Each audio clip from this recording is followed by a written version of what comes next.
Hey everyone, and welcome to Suntwist Acres. So, if you're watching this video, you've probably purchased yourself a Microgreens grow kit. And if you haven't, you should. In this video, I'm going to show you how to set up and grow our microgreens from the kit that you have purchased from us. So we sell 3 different kinds of kits currently. We're selling sunflower shoots, pea shoots, and radish shoots.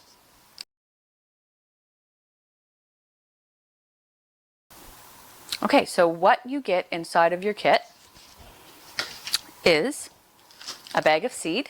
These are peas. A bag of soil. This is just my Pro Mix that I start all my seeds with. Sterilized starter. And an instruction sheet. Don't throw away your container because obviously this is what we're going to use to grow our microgreens in.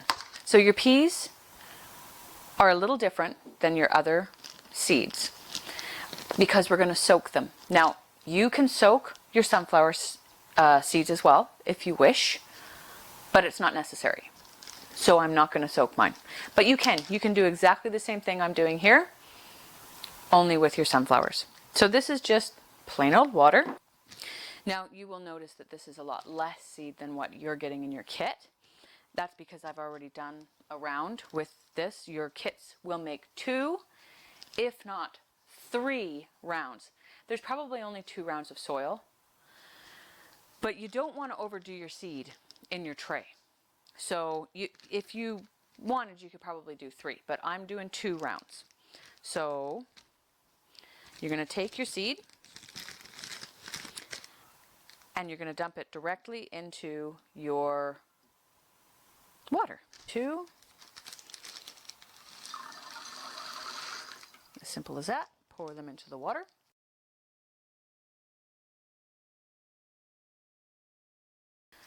So you've got your soil, and it's not going to be super damp in here. It is a little bit moist.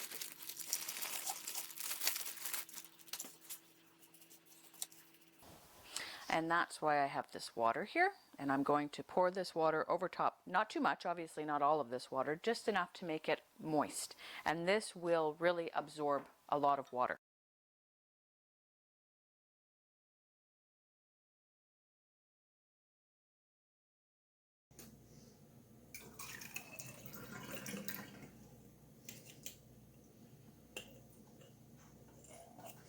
So this is my already pre-soaked seed, and I'm just going to distribute it onto my soil.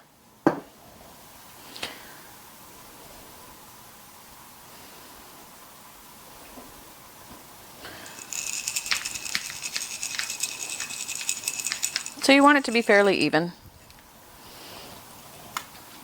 And all I did was strain that in just like a mesh strainer.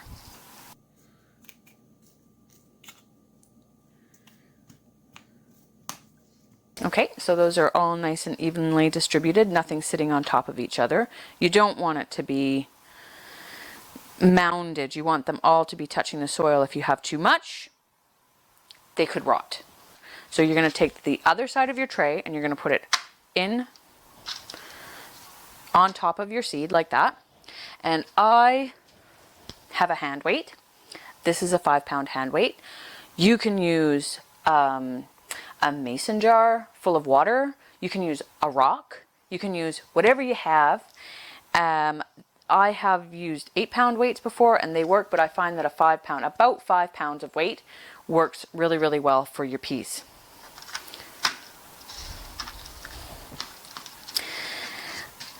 So that was peas. Now I'm going to show you, if you've bought all 3 of the kits and you want to grow all 3 of these, I'm going to continue on and I'm going to do the other 2 seeds because they are done differently, but we're going to stack them all together.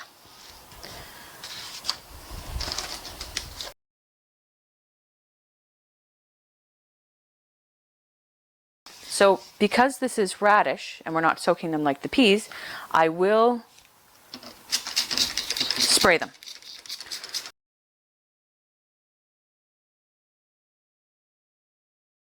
Now, You do the same thing with your lid. Put it like that.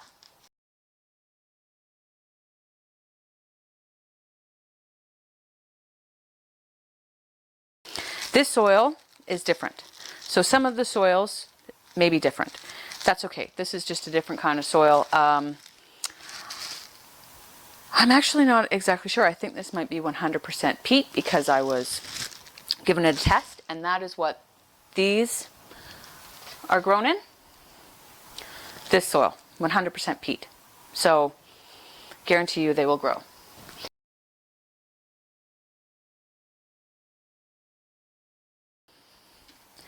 Number 3, sunflower seeds done. So now, as I said, if you have just one, you're just going to do one. But if you have all 3, I recommend putting the radish on top. It really doesn't matter. The radish don't really need weight, but it does kind of help them a little.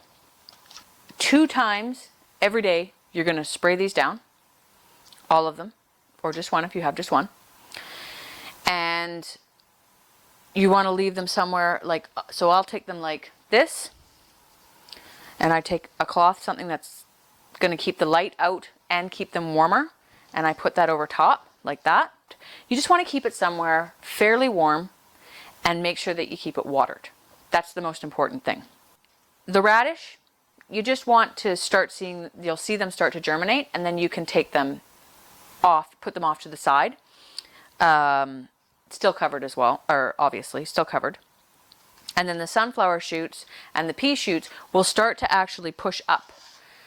And once they're probably about an inch or so, you're going to take the weight off, and then you're going to take them and you're going to flip your top over like this, and then you'll let them sit like this, covered. So like this one,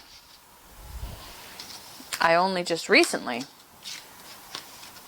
took, and it might even be that tall, like that.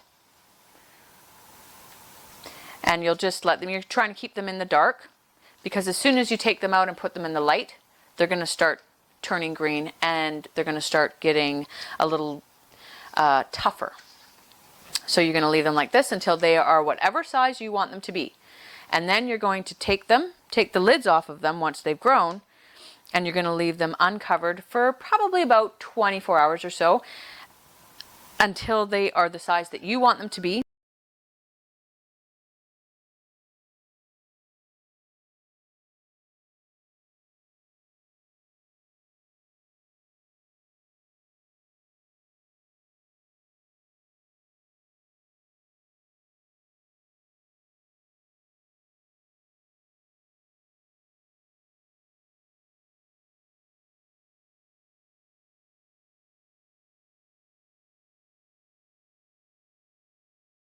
So one of the last things that I want to show you with your sunflower shoots is you may end up, or you're going to end up, with a bunch of hulls all over them. And you can see how there are some on this side.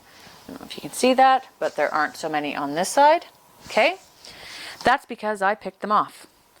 And you should just be able to go through like this as they grow and brush them off. I keep this moist with my sprayer, and that really helps to encourage the hulls to come off. So you can see how easy they just kind of slip off, just like that. And as they're growing, I go through and I pull off the hulls.